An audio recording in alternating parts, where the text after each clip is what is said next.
Le Premier ministre Choguel Kokala Maïga, face aux diplomates et conseillers consulaires présents à Bamako, a dévoilé le projet d'assises nationales. Si la délégation du médiateur de la CEDEAO avait reçu l'assurance sur le respect du délai de la transition, les assises nationales de la refondation devront servir de préalable avant toute éventuelle échéance électorale. Elles devraient donner naissance, selon le Premier ministre, au Mali courant, le nouveau Mali.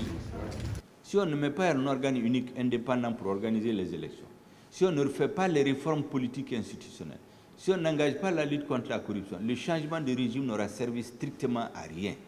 La transition est le meilleur moment pour faire les réformes difficiles.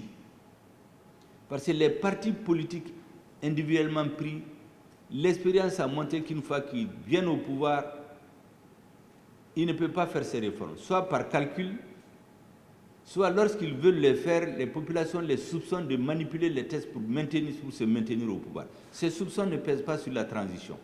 Pour les partis de l'ex-majorité sous le régime d'Ibrahim Boubacar Keïta, ces assises nationales ne sont que des prétextes pour prolonger le bail de la transition. Il veut se servir de la caution de certains partis politiques pour prolonger la transition. Ce pays-là a besoin d'autorités légitimes pour faire face aux questions essentielles. Si on veut réformer le Mali, il nous faut des dirigeants légitimes.